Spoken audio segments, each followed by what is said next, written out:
Hello सज्जनों, नमस्ते।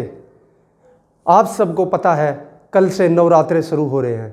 सबसे पहले आप सभी को नवरात्रों की बहुत बहुत शुभकामनाएं। माँ आप सब पर अपना आशीर्वाद और दया दृष्टि बनाए रखें ताकि आप अपने मार्ग में ऐसे ही आगे बढ़ते रहें।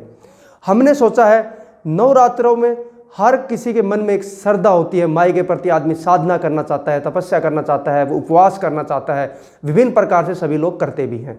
नवरात्रे शक्ति के रूप में जाने जाते हैं। तो हमने सोचा है कि हम 9 दिनों तक नवरात्रों में 9 संकल्प लेंगे और उन 9 संकल्पों को पूर्ण करते हुए हम अपनी दिनचर्या को आगे बढ़ाएंगे। हम अपने नवरात्रों को सफल बनाने की कोशिश करेंगे। सबसे पहला संकल्प, हम 9 दिनों तक उपवास या व्रत रखेंगे। 9 दिनों तक हम किसी भी प्रकार से अन्न का ग्रहण या नमक से बनी हुई कोई भी वस्तु ग्रहण नहीं करेंगे। हम केवल फलहार ग्रहण करेंगे, केवल फल फ्रूट्स खाएंगे। उन्हीं के माध्यम से हम अपनी दिनचर्या को हम पूरा करेंगे। दूसरा नियम, हम प्रतिदिन 9 दिनों तक सुबह योग करेंगे। योग के माध्यम से अपना शरीर को शुद्ध करेंगे, अपना मन को शुद्ध करेंगे, अपने विचारों को हम शुद्ध करेंगे। तीसरा, 9 दिनों तक हम घर में एक दीवा या जोत, अखंड जोत हम जगाएंगे घर में। जोत से घर में सकारात्मकता आती है। हम ज्योति को देखकर हम प्रेरणा भी लेते हैं। हम देखते हैं अग्नि हमेशा ऊपर की तरफ जाती है, उससे हमारा प्रेरणा मिलती है हमें कि हमें भी ऊर्ध्वगामी होना है, अधोगामी नहीं होना है। चौथा संकल्प, हम प्रतिदिन घर में हवन करेंगे। जब हम हवन करते हैं, अग्नि का एक गुण होता है, वो किसी भी उसके अंदर डाली हुई किसी भी वस्तु को सूक्ष्म अति सूक्ष्म कर उसे सर्वत्र व्याप्त कर देती है। वो देवताओं तक हमारी उसमें डाले हुए भोग को, सामग्री को देवताओं तक भोग पहुंचाने का कार्य अग्नि करती है।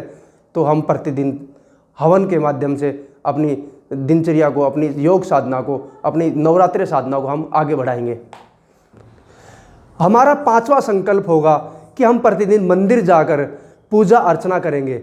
हम मंदिर में जाएंगे। मंदिर जाने से एक हमारे अंदर सकारात्मक ऊर्जा का संचार होता है, क्योंकि मंदिर एक शक्तिपीठ है। वहाँ पर ऊर्जा, सकारात्मक ऊर्जा का एक पुंज है। वहाँ से हम निश्चित रूप से हम नई ऊर्जा प्राप्त करेंगे। इसके बाद हम 6ठा संकल्प लेते हैं। गांधी जी की जयंती के उपलक्ष्य में पूरे देश भर में एक स्वच्छता का अभियान चल रहा है। एक आंदोलन की तरह स्वच्छता को लेकर कार्य किया जा रहा है। तो हम प्रतिदिन 10 से 20 मिनट यथासंभव अपन किसी भी एक सार्वजनिक स्थान पर, सामाजिक स्थान पर जाकर साफ सफाई करेंगे। वहाँ पड़े हुए कोई कूड़ा या प्लास्टिक आदि को उठाकर उसके सही उचित स्थान पर हम डालेंगे, ताकि हम देश में स्वच्छता के संबंध में अपना योगदान दे सकें।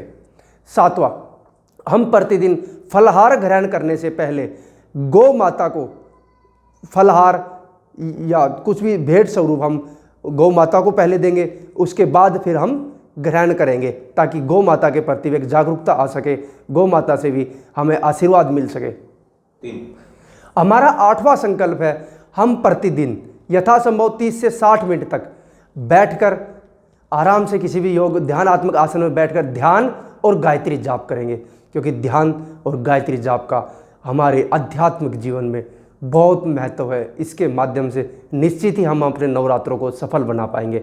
और 9वां और आखिरी संकल्प है, हम रामायण, महाभारत, गीता, दर्शन आदि किसी भी ग्रंथ का यथासंभव स्वाध्याय कर अपने मस्तिष्क को, अपने विचारों को, अपनी बुद्धि को सात्विक बनाएंगे। उनके अनुसार उनसे प्रेरणा प्राप्त करेंगे, उनसे शिक्षा प्राप्त करेंगे। हम उन ग्रंथों का स्वाध्याय करेंगे। तो सज्जनों, इस प्रकार हम नवरात्रि तक 9 दिनों तक हम इन नियमों का पालन करते हुए अपने व्रत उपवास को सफल बनाएंगे। हम अपनी साधना को सफल बनाएंगे और निश्चित ही हम नवरात्रों का अधिकाधिक लाभ प्राप्त करेंगे। एक बार फिर माँ आप सबको आशीर्वाद दे, माई का आशीर्वाद आप सब पर बना रहे। आप ऐसे ही अपने मार्ग में आगे बढ़ते रहे, उन्नति करते रहे, प्रगति करते रहे। धन्यवाद दोस्तों। जय माता की।